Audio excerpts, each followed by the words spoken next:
Welcome back to Beauty Gains, episode 25. We are back here for you. I know we took a little time off. Last episode, we had Danielle, 5 Foot Fit In. Today, we have Rachel Schonewolf. You got it. Soon to be Stride. Correct. Stride, whichever one it is. Stride. So today's going to be a really cool episode. I've been waiting for Rachel to come on for a really long time now. Our relationship is that me and Rachel went to war one day at a grappling industry. So Rachel also does jujitsu, but Rachel drag races. Yeah. Right? Yeah. Lifts. Yeah. Does pretty much fucking all badass shit. So name it, she does it. Every time I see her doing something new, I'm like, why the fuck is she so much cooler than me? Like when we first, no, but you are. So I wanted her to come on because it's cool to have another jiu-jitsu girl on. I know that we had Erin on about her UFC debut. By the time you hear this, she will have hopefully already fought. But Rachel owns her jiu-jitsu academy. She's Wolf Brazilian Jiu-Jitsu. Yes. And you guys are right now where? We're in Sicklerville. That's South Jersey. So, yeah. She took the Jersey traffic drive to be with us today. We were supposed to have a good deadlift prior, but then Jersey trash traffic took over. So now we're gonna be here. Then we're gonna go get mani-pedis. And we're gonna have a fucking girls' day. All right. So why don't you kind of go into the beginning part of the podcast? I want to talk about how cool you are, and your drag racing and your lifting and all the other things you do, and then we're gonna dive more into jiu-jitsu and what we started talking about earlier. Yeah. Just the atmosphere that is kind of happening, and we're going to hit a lot on the talk that's been going on in the jiu-jitsu community about kind of that power dynamic, that talking about kind of making women uncomfortable, men uncomfortable, dating in an academy, the side of being an academy owner, and like kind of that backside of things that you're going to deal with. But why don't we talk about drag racing? Let's do it. So how the fuck did you get into drag racing? Man, I've always been in the cars. Okay. So when I was little, I remember going like past this like little one-stop shop, and I saw this car, and I told my dad, I was like, I'm gonna have that, and he like laughed. He was like, it's a Lamborghini. I was like, yeah, I'm still gonna have it. I'll have it. But I've always been in the cars. You know, I had like an Eclipse, I modified it. You know, but when I met Shane, my fiance, we both had that mutual love for cars, and we always like wanted to go fast. So we had a landscaping company, which we still own, and we decided, let's just save up some cash and we'll buy whatever we can get with it. So we saved up a little bit of money, found this car in New York, and we just bought it, and we didn't know anything about it. Had no idea really what we were doing. We've watched, you know, he had cousins who did it, and we dove in. We've made a lot of failures. What car did you guys get? We got a 87 Fox body. It means nothing to me, but I'm sure some people a Mustang.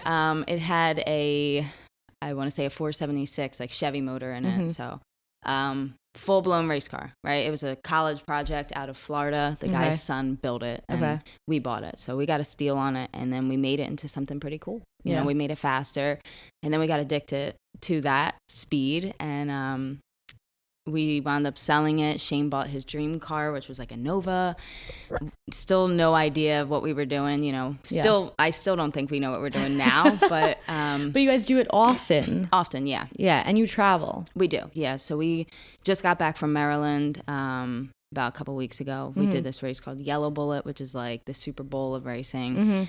Shane now has, fast forward like 5-6 cars. He has a 2000 Mustang with a 555 Chevy motor in it. He runs like an 850 index. So do both of you race? We do, yeah. We each have a car now. Okay, so but you guys both have a specific car that you'll race. Correct. Do you race on the same day? No, because it's so in detailed, and we share neck braces, so they're so expensive. I was like, you just get one. Yeah. But he's going very fast, and so am I. So it's kind of nerve-wracking for both of us to go, and I need to suit him up, get him buckled in, you know, make sure his parachute's packed. It's a job. It really is. But his class is called 850 index, so in a quarter mile, he has to go 8.5 seconds. You're allowed to go slower to be considered in the race, but if you go too fast, then you're out. It's called breaking out. Oh. Yeah, it's kind of like a equal playing field for people. So if you don't have that kind of money to go all out as fast as you can, you have like limits. Okay. It's kind of weird. So then explain to me how somebody wins a race if you're both. Is it just from the start? You have to get a better start? Is yes. that the whole so thing? it's called a tree. Okay. And you go from the lights, right? So you both get in, right? You have 2 top bulbs, right? So you light them. That means you're ready to go. Once you go, they flash yellow and then green. If you see the green, you're probably too slow because you got to go before that. So it's called a reaction time. Okay. So you get off the line as fast as you can. Reaction time kind of determines who's going to get it, right? You have to cross the line first to win, but you can't go faster than 8:50. So if you go 8:49, you end up breaking out, so you lose. Yeah. And it's very, very complicated. Oh my God. Very difficult. Very competitive. I did not know that at all. Yeah, so that's his bracket. Okay. Mine is we're trying to do this class called Warriors, which is all out racing to the 8th mile. So he's quarter mile. Okay. So my car should go about 4.9 seconds to the quarter or to the 8th mile. Okay. Yeah, I mean, he's going fast, like top end. He's hitting like 160 miles an hour in 8 seconds. I'm probably hitting like 140 in like 5 seconds. Okay. So it's and fun. What just I'm sure it's like exhilarating. It's a lot to know, but just listening to it's already so much more than I'm sure most people listening thought it was. Yeah. But you just recently got hurt, right? I did. Yeah. So tell me what happened. I was like, no. My neck? Yeah. Okay. So I did so let's go back. I hurt my rib. I had a match in March. I popped my rib going for a toe hold, trying to break somebody's foot. You break yourself. Fun times, but you're like, not the toe hold. Seriously, really cranking it too. This girl was not tapping, and my rib popped. And I was like, damn. So it took about 6 weeks off for that. It was really hard. Still, you still feel ribs suck. Yeah.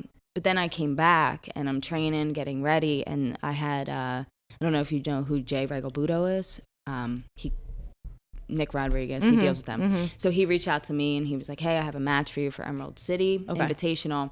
I literally go to my old gym that day for open mat. I get put in an anaconda and I wasn't tapping because it wasn't choking me. Yeah. And I get up and I'm like, damn, my everything was just like spasming all down my neck and back. And it took me a good 2 months to recover. Had to pull out of the match. All that fun stuff. Yeah. I mean, you've been there. Yeah. You know next. And you just saying like, oh, I didn't tap to the anaconda because it wasn't choking me. Yes. My one teammate, my one coach, Enrique, he yells at me relentlessly when I say a phrase like that. Yeah. He's just like, what the fuck do you mean? Like since I've been hurt. And I think that's what got me hurt in the first place was just being fucking stubborn. Like, after the first incident where I think that I know when my neck got hurt, but then I'm just like, nah, I was okay like 2 weeks later. And then you continue to train, you continue to compete. And then like white belts come in, they think they have a guillotine, but you're like on top of them in side control and they're still holding a guillotine trying to crank their entire life at you. Exactly. And you're like, I'm not gonna fucking tap to this shit. This is the fucking dumbest thing I've ever seen. I'm not giving him that. Yeah, get off of me. Like, you're fucking stupid. You're not gonna choke me. You're this isn't jiu-jitsu. Fucking making me irate right now. So as soon as I get your like arm off of me, it's done. I'm going to kill you. Yeah. But, no, I get it. But it's the whole like it's not choking me, so I'm not gonna tap to this. But then now, like since I keep saying since I'm getting older and my body's not recovering the same. I can't be that hard-headed anymore where I'm just like, no, I'm going to fight out of this fucking like on triangle or this guillotine or this bow and arrow or whatever. Even when we competed. Yeah, I know. Even when we competed, it was so funny because afterwards you like apologized for popping my neck. And I was like, it's not I know. I think the first match because it was best out of 3, right? Yeah. You told me about your neck, and I was like, oh, I feel so bad. Yeah, no, I think it was after the second match because the second match is when first match I think you got. All right, now this is me telling you guys again how cool she is because she fucking beat me 2 out of 3. We didn't even need to do the third match.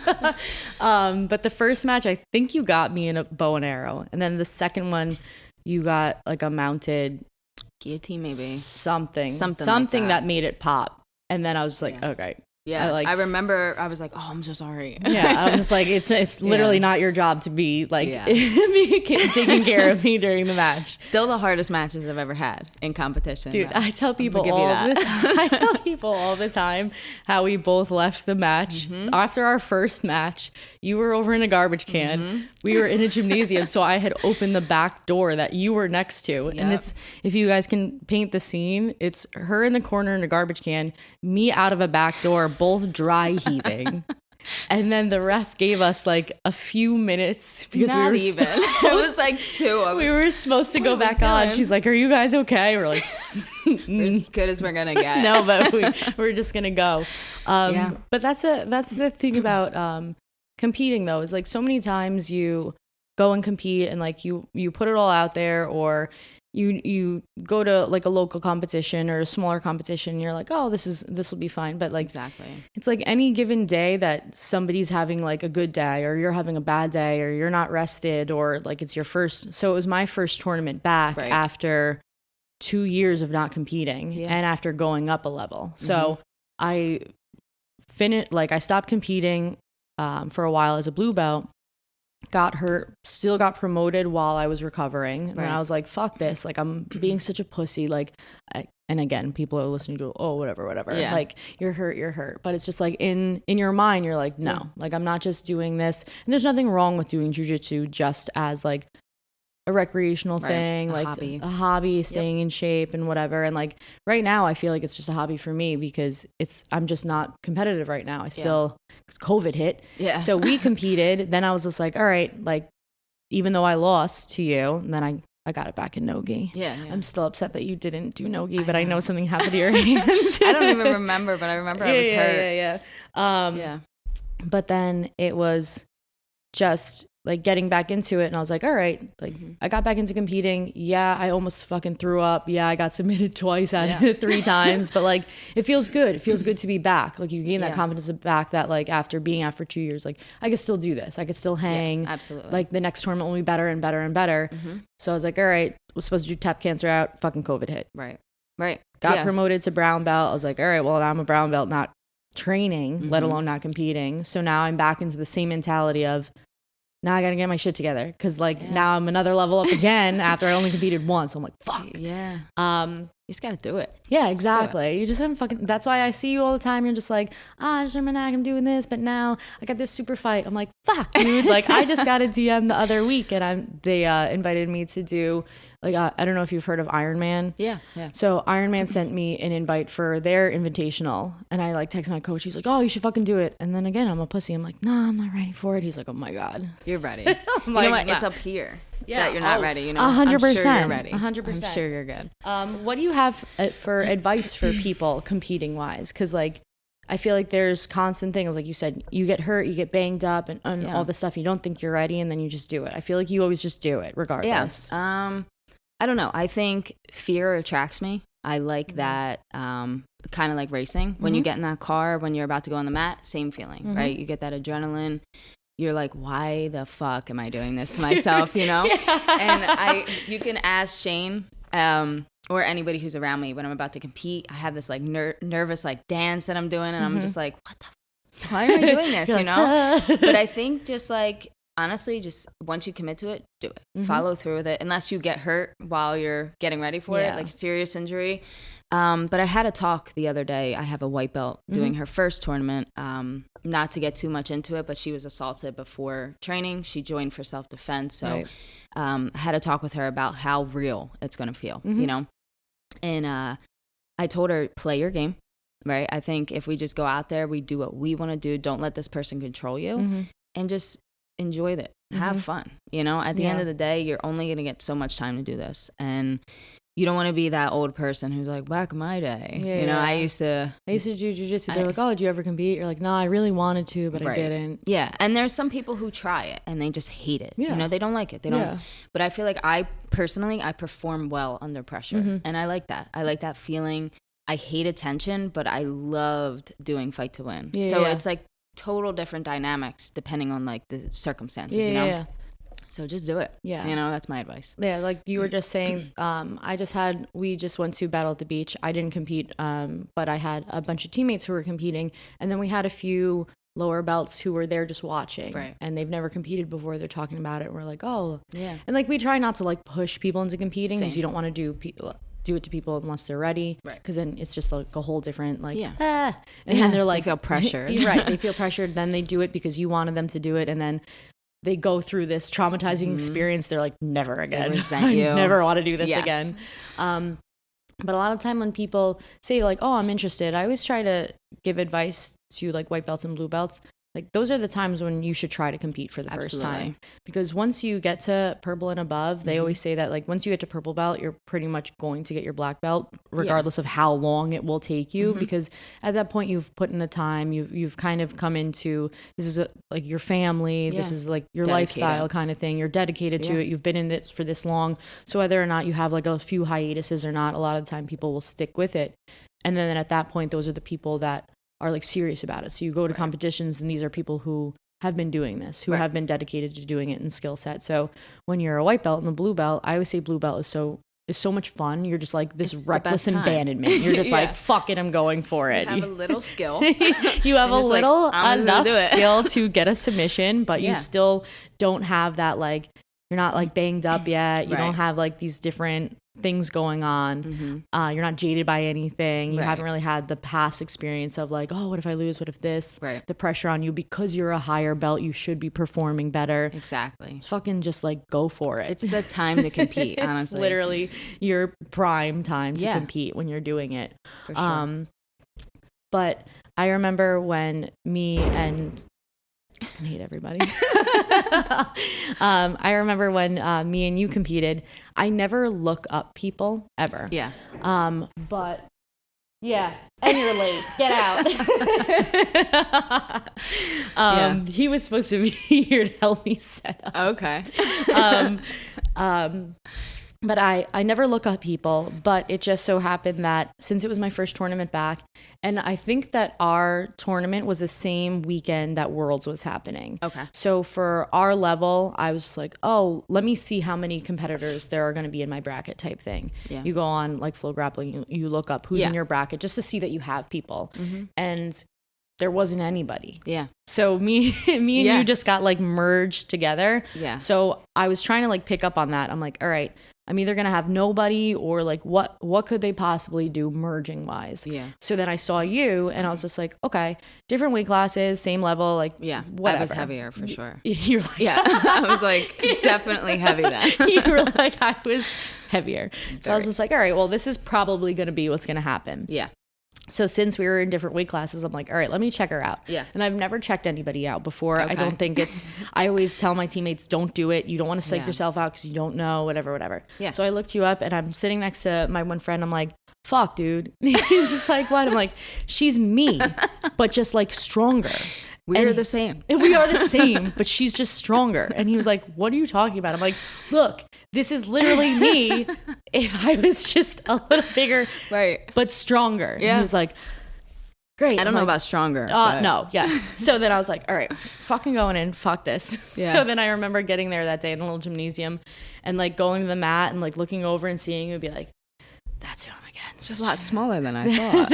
I'm like, that's it. So then like when you go up against each other, you like psych yourself out in the sense, but then afterwards, like, how many years ago was that? Like 2 now? Yeah, it had to be, right? Now we're sitting here at a fucking podcast. Exactly. So I think that's what's cool about the jiu-jitsu community and competing is like you make friends. You see people that have things that are in common with you.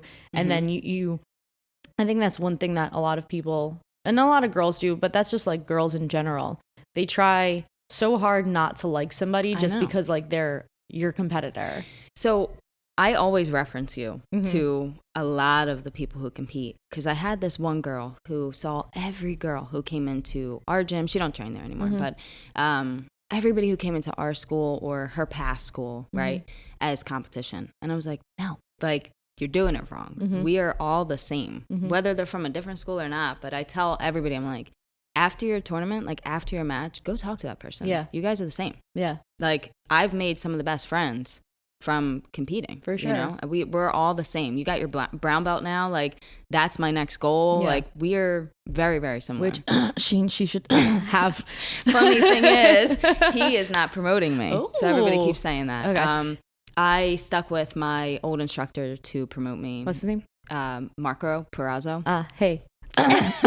She should have already. Yeah. Well, I haven't been there as much as I probably should be. It's really hard. Well, you own your own academy. Yeah. I think I've asked you that before as to like how are you going to get promoted now if you don't get to go and take classes as well, because you're it's hard. Yeah. You know, our schedule is pretty much the same.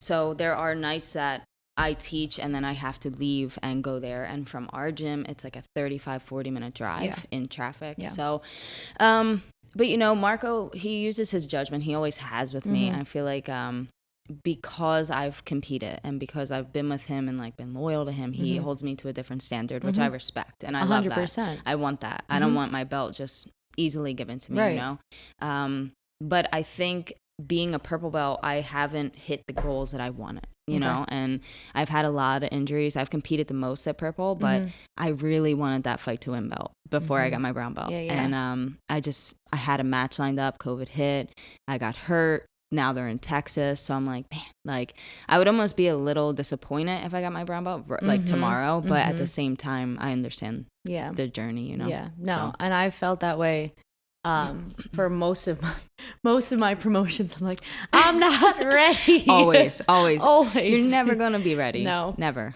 I mean, I got my blue and I was like, oh no, dude. I remember when I got my blue, I had never seen a promotion in my academy yet. When I got my blue, or it would have been so blue is like a different promotion compared to the rest of them in the sense where like our professor takes your belt and kind of just like smacks you with it. Okay. But while you're at the end of your last round roll of the night that he's doing it. So he does it so that he like pretty much like tells the person of your last roll, like make sure that they're underneath you. I gotcha. Okay.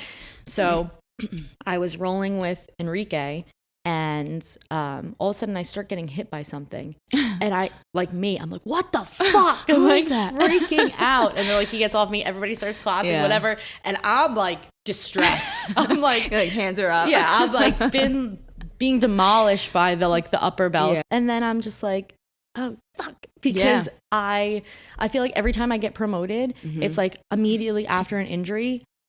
But before the injury happened, I was working on competing.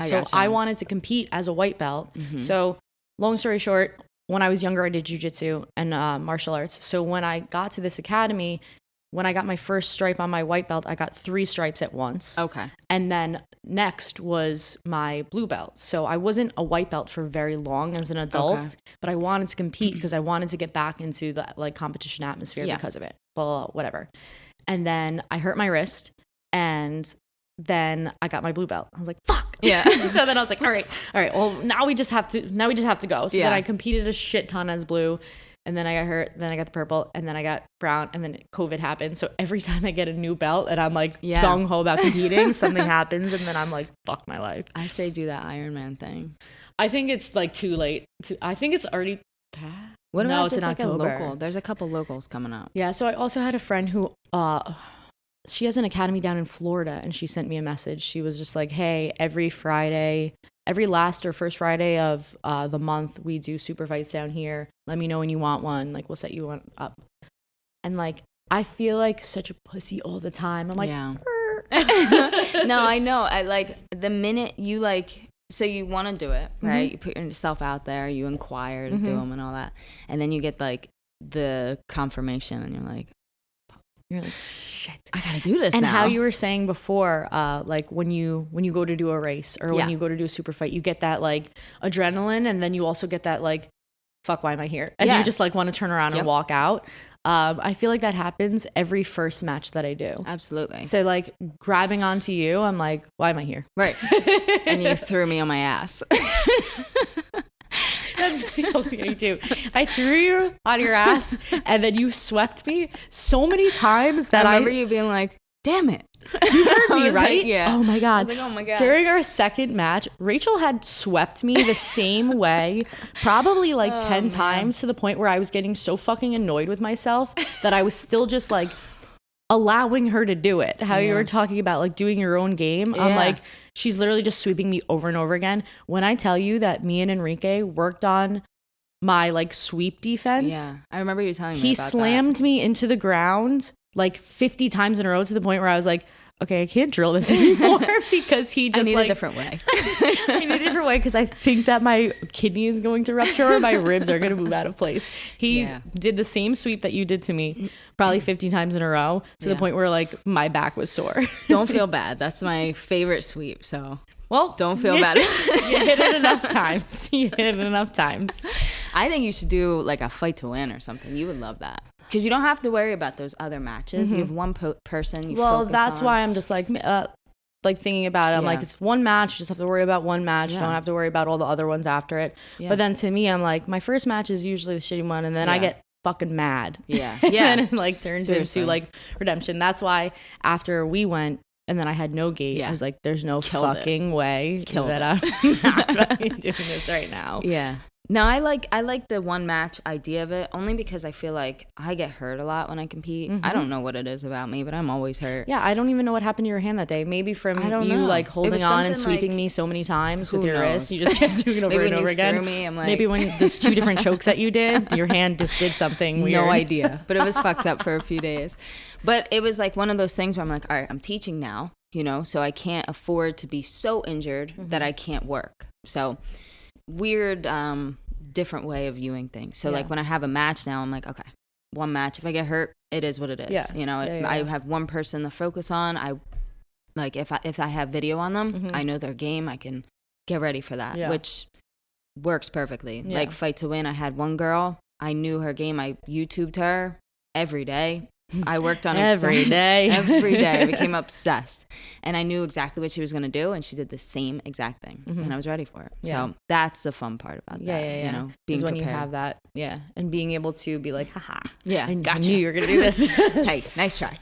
You're like, nope, been drilling this 50 times in a row. Watching you. All right, let's get into you owning a jiu-jitsu academy. Okay. So is that something that you always wanted to do once you started, or was it kind of just like when you and Shane kind of came together, you're like, this would be a good idea. We both have this background. Yeah. So I think I actually hated jiu-jitsu when I started. I was like, this is weird. I don't like it. So, but then I met Shane. He was one of my Muay Thai instructors, and he was a blue belt at the time. Okay. And he was like, you should try it. You would love it. But I had no idea what I was doing. I did like softball and swam and stuff like that. So I had no like aggression. So when I would roll with people, they were like, you're like a dead fish. You have to do something, So I didn't like it. It wasn't something I always wanted to do.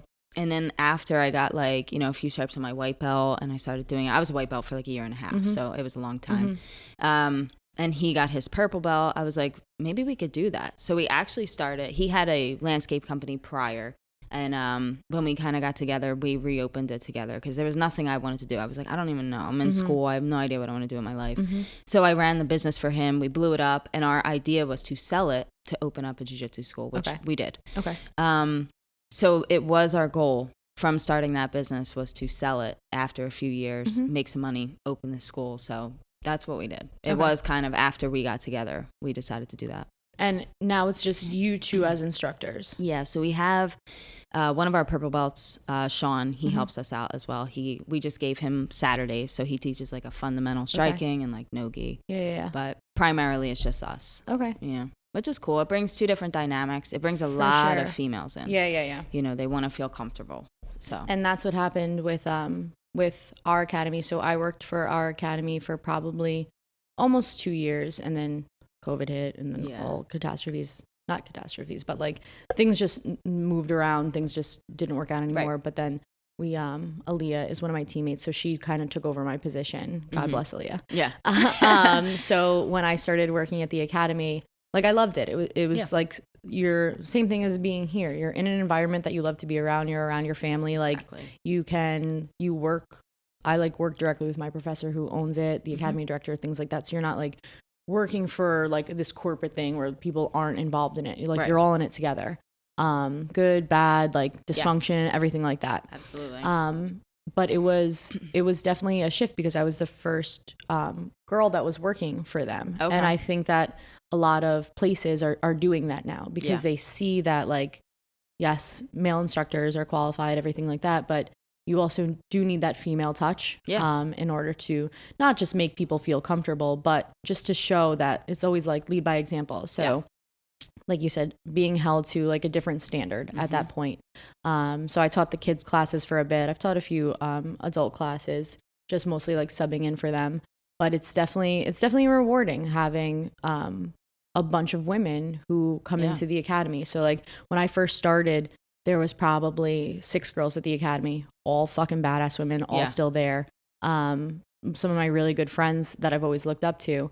And now we have like so many fucking girls. Yeah. And like there's new ones all the time. There's no new waves that come in that we all try to like keep up with to make sure that we've made this like girl group, since we're like silver foxes. We call ourselves vixens because of the female foxes, and like we hold on to that so fucking dearly. Run with it.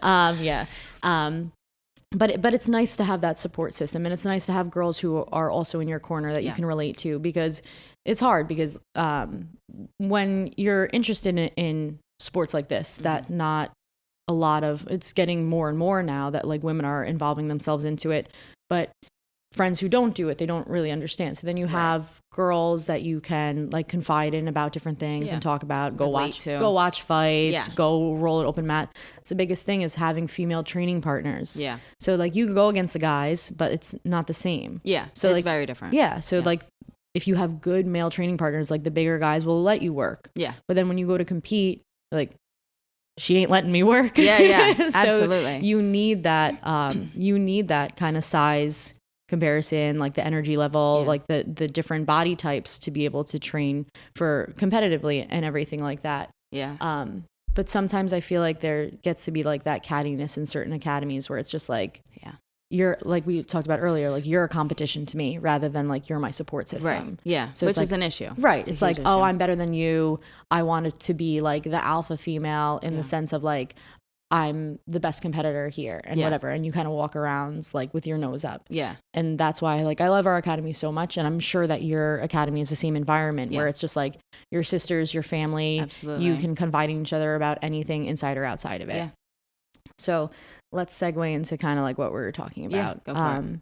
So prior to starting the podcast, we were sitting here talking about like a very important topic, and by no means are we trying to sit here and like bash like black belts, bash professors, anything like that are in our community, because there are like majority of the men in our sport are very respectful. Absolutely. Very alpha men in the sense that they like don't need to like pound their chest to prove anything. Right. They're there for the greater good of everybody. They want people to succeed. They want people to be comfortable. They want women to come find a safe place for themselves. Absolutely.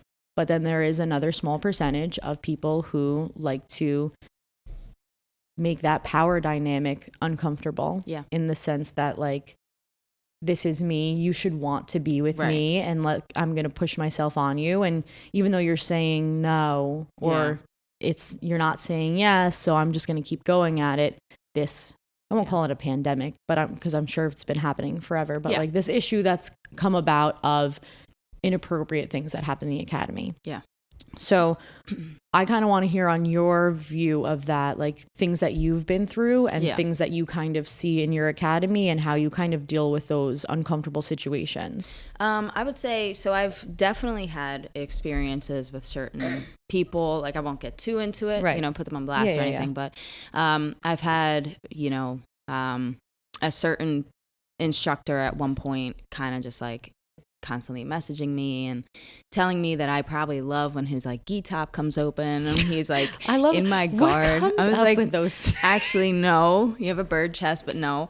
But there were, I thought it was just me. I didn't really know how to go about that. I was a brand new white belt and he was teaching the white belt classes. So it wasn't too far to the point where I thought, I was like, this is way too much, but it was uncomfortable. So I just stopped taking his classes. I never went back. Right.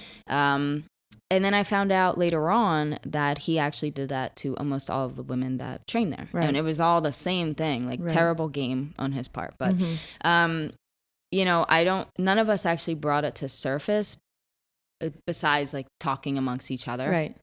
And we didn't see it as being such an issue because he wound up leaving anyway. Right. So it wasn't that big of a deal. But owning a school now is a different kind of perspective on it. Right. Because at that point, I just brushed it off and was like, whatever, you know. But now I'm like mama bear, you know. And it's funny because I'm young in my school, right? I have a lot of people who are older than me, but they call me mom and they call Shane dad. So it's kind of funny. We're mom and dad to everybody. I'm mom too. Yeah. And they just, you know, I've had guys come from another school who were friends with guys who train with us. And now neither of them train there. And I've had people tell me, oh, he was a creep. Like, I'm glad you got rid of him. Like, he wouldn't stop messaging me. He was following me around at this fight. And I'm like, oh my God, like, tell me these things because I will nip that in the bud. So I actually had a talk with all of my females. I brought them all together. We have a lot. We have a lot of girls. 14-year-old, you know, 15, all the way up to, I believe my oldest is 37. And I brought them all together and I was like, hey, if anybody crosses that line that makes you feel uncomfortable, you tell me. I'm gonna nip it in the bud right then and there. So it's a weird dynamic for me because you see people flirt, right? And you see, you know, me and Shane have the success story. Now we're getting married. We met at our academy. He was technically an instructor, so I'm on a different end of that, you know. But I see people flirting, messing around, and then they come in like 2 weeks later and they're ignoring each other. And I'm like, well, that's weird, you know, but it happens. You know, so not everything's going to work out, but you have this common interest, you know, with jiu-jitsu, and it's attractive to each other, but it's how you put yourself out there. What it's going to attract, you know? So the guys at my gym are very, very respectful. You know, I see them, maybe they go out on a date with one of the girls or something. It's none of my business and I don't care. But I see how they treat the women there, and I would want nothing more than for the girls. You know, they're very, very good guys. But you don't know what goes on behind closed doors, right? So I gave them that talk, you know, if things get out of hand, let me know. I'll handle it. I'll have a talk. And if things go beyond that, then they're getting kicked out. And that's just how it is. Me and Shane agree on that. He can't understand it either. You know, we both don't see that power behind it. That being attractive to push yourself on somebody, but I understand how things could get to that point. And it's not, and I don't think it's definitely not secluded to jiu-jitsu. You know what I mean? It's everywhere in the world. It's men and women both. Like we can't sit here. We won't just sit here and say that men are the only one that do it. Like women give unwanted attention all the time. Absolutely. Like the amount of times where like my male teammates and my female teammates both will tell me like that new girls from the academy are reaching out to the higher belts or people that are there because they're just like, and some people don't get it because some people join jiu-jitsu just for jiu-jitsu. I wanted to do this for myself, whatever. Some people join for like the social aspect of it. They're like, oh, they're active people. I like being active with something new. So like you said, it's very like enticing. It's very appealing when you have a mutual like interest and you're going to be around each other all the time. So it's like, it's just like when people fall for their coworker, it's just like you are around each other a bunch. But I think that there's a big difference in, like you said, like you and Shane are like a success story, but you're a success story in the sense that it built up mutually and it wasn't just one of you being like overbearing on the other one or making the other one uncomfortable. You made, I'm sure, like a friendship first. And then that's how it started. But just talking. You know? Just talking, being respectful for each other, supporting each other. And then like as that starts to grow and you have like this genuine care for each other, then you can like take it to the next level, see where it's at, but also be mature in the sense that like, hey, we both train here. This is both like our safe haven. So if something goes wrong, we still have that respect for each other where like we're not going to be like nasty towards each other, whatever. Because that's like the gray area is if you just decide to jump in with somebody and like go on dates and without getting that relationship of mutual respect first, and that's in anything.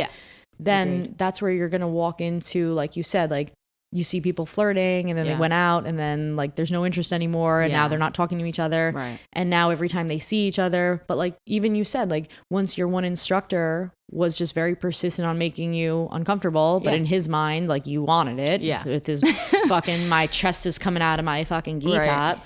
But then you stopped going to classes and that's not what we want. Like you don't want to create an environment where people stop showing up. Yeah. Because like we were talking about prior, you don't know why people started. So like a lot of these women, and again, some men, a lot of these women start doing self-defense because they are scared, because they're uncomfortable, because they're like not confident, because they're insecure, because they want to learn self-defense, and all these things. And now you're going to turn the environment that was supposed to save them in a sense into another toxic place for them because you're giving them unwanted attention. Exactly. So where certain people think that it's like you said earlier with your experience, like it wasn't so far enough where you were like, this guy is going to hurt me or attack me or throw himself on me. He's just an annoying douche who thinks that he's hot shit and who's using the same lines on everybody. So in a sense it's harmless, but also in the fact that like you don't know where it can go to. So you shouldn't, wasn't like, hey, like chill out. Exactly. And again, like you come from a place where like I've never personally been raped or attacked or anything like that. So I don't have those traumas to like go from. Yes. But there are women who have been through things. Absolutely. And then men who just think like, oh, there's a new white belt, and it could go all the way. They could be a black belt girl, you know what I mean? And you think that it's the other misconception. Oh, they do jujitsu, like they must be super tough. They're super strong. They're super whatever. Like it doesn't have to be that way. No, just because just because you enjoy like a combative sport doesn't mean that you like want all of this like aggressive attention. Exactly. Yeah. I think that's a major misconception that is so fucking annoying. It is annoying. That's just like if you fight or you do jujitsu or you do any sort of combative sport, that means that you like must love aggressive energy. Yeah. In all realms of your life. I get that all the time. People are like, you're a lot calmer than I thought. I'm like, what do you want me to start a fight every time somebody breathes on me? Like, what's up? You know, it's like I'm your quiet. Chest out. I do this for my own reasons. Yeah. It's stress relief. You don't have to do it. Yeah, I have a couple women at my gym who have opened up to me and told me that they were assaulted. You know, I don't know their story specifically, but it makes me view their training in a different way. Right. You know, I have certain positions that I'll start people in, and sometimes I'll see them start to freak out, and I'm like, all right, listen, like, you know, how I deal with them and the guys, I'm like, get up, you know, turn in, but like them, I'm like, hey, you wanna breathe, right? Breathe, get your knee in, you know, like you gotta calm their energy down, but it makes you a better instructor because you're able to read the room a little bit better. Right. But I think having all of those different walks of life in your gym, it makes it successful. It makes it fun. Right. You can't just have like a highly competitive gym and like call it a day. You don't want that. And you're also, it's the same thing as personal training. You're also not helping people. Like competitive people don't necessarily like need the same help that people who come in who don't want to compete do. Exactly. So the more rewarding thing is the woman with no confidence, the man with no confidence, the overweight, like old, like middle-aged man who needs to lose some weight or just get like moving, just clear his head in general. Yeah. But going back to the whole power dynamic thing, it's just a very odd, and it has to come from the person themselves. You know what I mean? Like it has to come from like, it's just that guy's personality has something like, not wrong with it, but there's something off that makes a man believe that like, because I'm this, because I'm the instructor, because I'm the black belt, because I do this, that means that like every lower belt female should want me. Right. It's a weird dynamic. And like, I am a 4-stripe purple teaching white belt guys, and I never have thought like they probably all want me. You know, like it's not a thought. And it shouldn't be. It's the same thing when people come in and they see jujitsu for the first time and they're like, that looks super uncomfortable. What are you they're doing? Like, why is she straddled on top of that man? And then like they're like, don't you and it's so crazy the questions that people ask. Like some people will be like, have you ever been rolling with somebody and like they got hard? I'm like, what? Yeah. So I get my nails done with one of my friends who I've met through jiu-jitsu, right? She's one of my best friends. And we go get our nails done together. And the lady was like, my daughter did jiu-jitsu. That is too much like sex. No way. And I was like, what the You're fuck? like, I don't know what sex you're having. I was like, it's not. She's like, no, you guys are too close. You're on top of each other. I was like, this is, I like, no. Never thought of it that way. No. And and especially like once you get into it, you're just like, no, I'm not worried about nobody's. Yeah, exactly. And he's worried about himself living. So I'm choking him unconscious. I don't think that's like not getting hard. No, he's not. I hope not. If anything, his full body is going limp. Yes, very everything. soon. Yeah, everything. I'm putting him asleep. Yes, that's it. Yeah, it's I don't understand the whole power thing, especially being with a black belt. Right, yeah. Shane is a black belt. Yeah, and he is, to me, one of the most humble people. You know, he's very good at racing. His jiu-jitsu, probably one of the best black belts I ever rolled with. And it's not because I'm marrying him. Yeah. You know, but it's like everything that he does, he's just genuinely good at. Yeah. There's really nothing. But he doesn't show that with anything. When he gets in like to racing, people come up to him and like, hey man, nice car. And it's the same kind of energy. And he's just like, yeah, it's whatever. Or like, they're like, oh my God, like that worm guard you did on me. And he's like, meh. I watched the instructional, but he is very good at dialing back, especially like when he has like a beginner class he's teaching. He's not going to sit there and be like, hey, you fucking suck, or, you know, anything like that, and using that power that he could, you know. And I don't know, I genuinely don't understand the whole power trip that these people get on, and it shouldn't be there. Right. And you would think that, because in my head, just from working with people, and you can read people all the time now. So like anytime someone's in front of me, like I can read pretty easily like what type of person they are, like their motives to different things.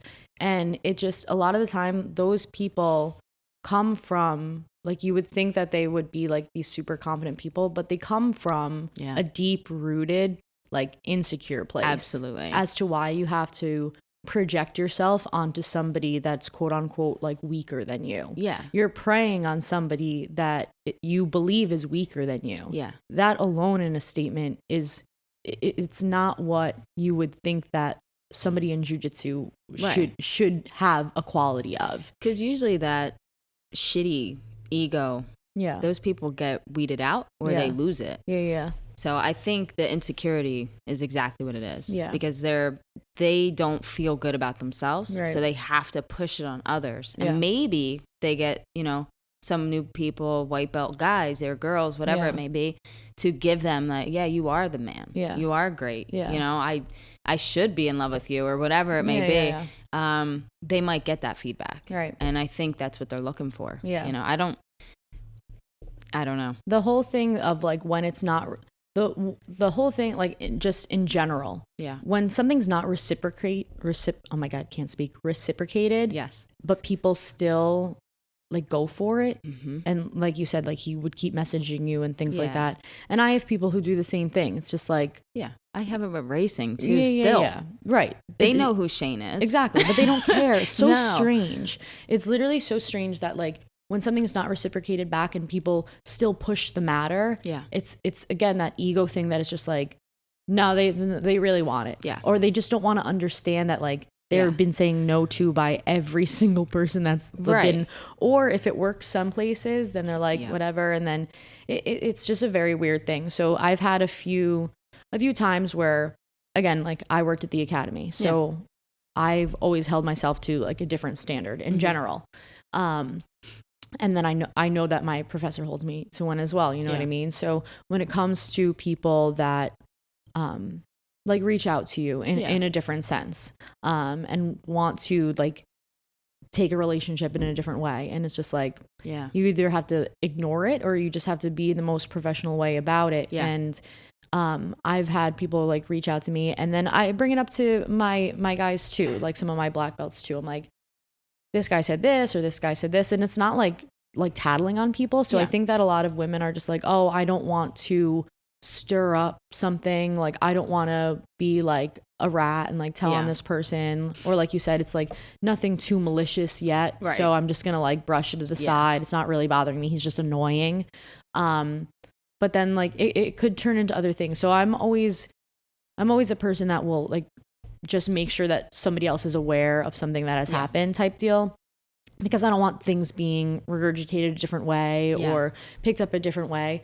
So like when people have reached out to me, and I reach out to like my coworkers at the time, and sometimes they'll take the step to reach out to that person and be like, hey, and I think it's important, because you hear all the time now that these guys who are guilty of doing these things and making women uncomfortable to the point where like they need restraining orders, or they like leave their academy because they're so uncomfortable, which is unacceptable, really. But then the other people who like me reaching out to them, right? And then them addressing the person. So like so that the women don't have to, you know what I mean? And it's just a blanket statement, because I'm sure it's not, these people haven't just done it to one person. You know what I mean? You're not always isolated. It's usually a trend. Yeah. So then like my one coworker and teammate reached out to multiple people being like, hey man, I just want to reach out, like, glad you're at the academy, glad you're enjoying training. I just wanted to have a talk with you over this fact of like, some of the girls have reached out to me and told me that you've been trying to make advances or like hitting on them. I don't think it's a great idea for you to be doing. This is a safe place for everybody, and you don't want anybody to feel uncomfortable.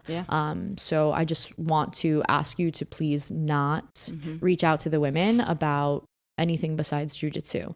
And then the guy was like mortified. He's like, oh my God, I'm so sorry, because when they're first starting off, so we just went from talking about the power dynamic of a black belt, like, you fucking know better. Absolutely. A new white belt's coming in, or like a lower belt coming in, like they don't know any better. You know what I mean? Like we talked about, we talked about before. They think it's like new and exciting, and like there's these girls that are doing this sport that I just have this newfound love for. So like, what, it makes so much sense. Like, let me reach out to them. Like, there's a chance. Like, we're gonna have this. We can be in love. Right. We're gonna have what Rachel and Shane have, and it's gonna be great. yeah.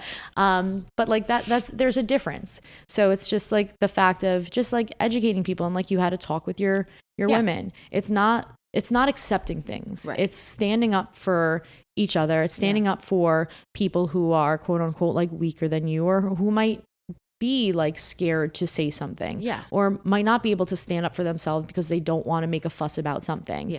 So my advice for the matter is, if you're a female or a male and you're getting unwanted attention in any place, a jiu-jitsu academy, the workplace, anything like that, go to somebody that you trust, because there are so many times where you'll go to somebody and they are just like, you're either making it up or you're making too much of a big deal about it, like, or he would never do that, or blah, blah, blah. He's your super. Find somebody that you trust, that you know will help stand up for you, or at least so that somebody else knows that it's been going on for a bit. If you're in a place where your instructors or your superiors you don't feel comfortable speaking to, it's kind of a weird so it's gym not anyway. So I would say like, not all the time do you have that direct access to them, but your professor and your instructors should be open to making your time there comfortable and safe. So if you don't feel that way, not saying that like you should immediately leave your academy now, because again, if your academy has over 500 students and you're not getting like one-on-one attention all the time, just make friends, make those relationships within your academy that you can be comfortable with. When it comes to the relationship aspect, like we were talking about, more or less like build a mutual respectful relationship with somebody. If you both are going to be at that academy, like I've been at my academy for 6 years, so it's just like, at this point, like I know who my friends are, I know who I have great bonds with. And if I was to, let's say if I got there and I was to hit on whoever within the first week, I'm here 6 years later. They're still here. So you don't have to be so anxious to like, oh, I just met this girl. She's fucking awesome. She's fucking hot. She's fucking purple belt. She's fucking cool. I got to be with her. Like, I want to know what it's like. just take your time, ease into it. Yeah, ease into it, build a mutual relationship with somebody, and then you know if it's wanted and it will be reciprocated or not. Do not make an uncomfortable environment in a safe place for people where this is like their escape. Right. You're not trying to put somebody into a cage in their escape. Exactly. Pretty much. Yeah. All right. We have a mani-pedi appointment, but I still want to finish more on you though. So with everything that we've spoken about, just kind of give your best advice for people when it comes to like navigating being new to jiu-jitsu or navigating relationships in jiu-jitsu in itself. New to jiu-jitsu, I think you just got to go in with an open mind. You know, I had no idea what the sport was. I saw a fight scene in Fast and Furious and I was like, I want to be a badass, you know? So I signed up at the first gym that answered the phone. Right. And I didn't do any research. There's a lot of people who are like, do your research, but maybe I just got lucky. You know, I think most gyms are going to be similar, right? We all have a family aspect at the gym. I got very lucky with my gym. I never had any issues. I met all of my best friends there. I met Shane there. My instructor is one of the coolest guys I've ever met. Yes, I had not a bad experience, but it could have been, but it made me better because I went into the advanced classes rather than taking beginner, and then my jiu-jitsu skyrocketed. So it was whatever. But I think if you're just starting into jiu-jitsu, just go in with an open mind. Be respectful of yourself and your partners, which kind of leans into starting a relationship in jiu-jitsu as well. Even your friendships, right? I got duped recently. I had a really good friend of mine who started. She left a couple gyms, came to ours. I was like, this girl's cool as shit. Turned out to be like a tornado, right? And it happens. You know, I didn't see it. Everybody saw it. They told me about it. And I let my guard down. So I should have been a little more respectful to myself rather than let her get so close right away. So I think if a guy interests you or a girl interests you, be their friend first. You know, be there for them, train with them, train nicely with them.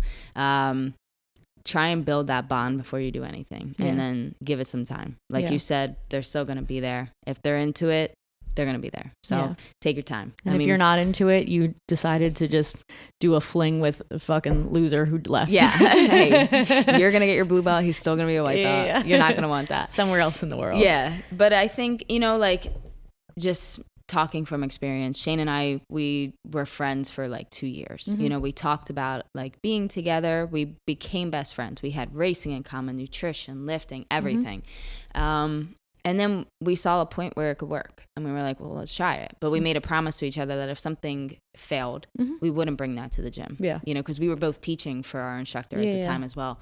And, you know, it never did fail, luckily. But I think that you just got to go into things with open mind. You know, expect it to fail, expect it to succeed, whatever you want. But be honest with yourself and respect yourself and everybody around you. You know, that's my best advice for it. And I know that a few of the newest girls in the academy I've had like talks with about and we just talked about relationships, but also with like training partner relationships too. Like if you're not ready to roll, don't let like even if you're both white belts. So if you have like someone else who has a few stripes on their white belt, they're still a white belt, you're a new white belt, you're not ready to roll yet, just because like you have training partners who are like, oh, like rolling's great, you can't wait so you get to be able to roll. You're not ready to roll, you don't have to roll. It's okay.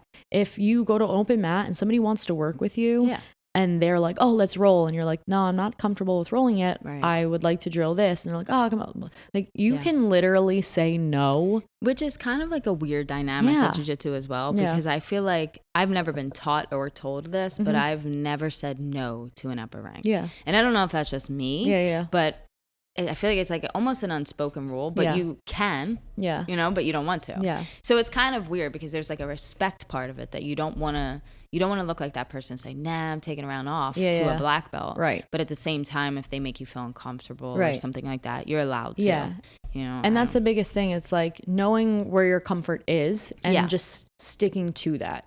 And not being like, oh, like you said, oh, there's always like unwritten rules. Like you're not supposed to ask a black belt if you're a lower rank to roll. You're not supposed to say no. Or if you're rolling, somebody else in a black belt comes over and they ask you to roll, you move. Like, you know what I mean? Like there's all like unspoken little rules, but you like these unspoken rules aren't meant to put you in an uncomfortable place. So like you said, like there are black belts, and if you're a blue belt, purple belt, and there's a black belt and they're coming over to beat up on you, one, you might have done something wrong with a lower belt than you, so you're kind of getting that punishment for it. But if there's been advances and they're like, oh, roll with me, it's just like, and you're like, no, you're allowed to say no, because you're not being disrespectful to them. Like they've already been disrespectful to you. They've already crossed the line. Yeah. So you're just reciprocating to them like the energy that they gave you. So by no means do you ever have to say yes to rolling with somebody, yes to drilling with somebody, if that makes you uncomfortable. Yeah. If you need to explain yourself and you would like to let them know, by all means, let them know. That can always be a talk that can help mend different relationships in it. Yeah. But by no means do you have to say yes to rolling with people that make you uncomfortable. Yeah. Whether it comes to they made an advancement on you, they've hurt you in training before, you don't trust them, like you've just come back from an injury. Yeah. I see know people all the time. Mm-hmm. And it's not because that, like, it's not that I don't trust them, but maybe in a sense, it's just not worth it sometimes. But you're allowed to pick and choose, especially as you get higher into the sport. Yeah. You know your goals and what you want, and how your body feels. And there's plenty of times, like owning a gym myself, we have a lot of white belts. And sometimes I'm like, nah, I don't want to roll with that guy. I got a match coming up. I'm not trying to hurt my neck. Like you said in the beginning, like I'm in top side control and you're trying to guillotine me from here. It's just going to hurt me. So no, thank you. But and I think like rolling, like you said, you don't have to do it. But I think the cool thing, what I do with some of my beginners is at the end of class, we start live in position. So it gets them ready for it. Yeah. You know, and it makes them more comfortable. Positional drilling and just going through movements that they're learning, and they're not necessarily getting thrown into somebody who maybe they just learned their first submission. So like they're all gung ho about, they're a lower belt, I'm definitely going to be able to rip this on them. It's like, chill the fuck out. Yeah. Again, jiu-jitsu is supposed to be a place for you to be comfortable, for you to get confidence, for you to learn self-defense if that's what you're there for, if you want to compete, being a better competitor. It's whatever it's there for you. Mm-hmm. So if you're in a place that's not giving you any of those things and it's making you an uncomfortable place, leave. Yeah. Or if it's just a person, speak to somebody that you trust or speak to them. Yeah. You know, hash it out. Yeah. Let's be adults. Let's talk about it in the bud. Yeah. You know? And if you don't want to be one-on-one with that person, ask for a mutual person to be there to kind of mediate your conversation. Yes. And if it doesn't work out, there's a million other gyms out there. You'll find your one, hopefully. Yeah. Wolf Brazilian Jiu-Jitsu. You got Silver Fox Brazilian Jiu-Jitsu. We're fucking here for you. We are here. All right, guys, we are 15 minutes late for our mani-pedis. Well, fuck it. It's only 3 minutes down the road. It's all right. It's all right. Everything's good. Thank you so much for taking the trip here. Yeah. I'm sure we'll do this more often. Definitely. We'll get more lifts in, get more training in. Yeah, for sure. Get back out and competing. See you on the mats again. Yes. Let's do it. All right, guys. Thanks for joining. Welcome us back. Check you later.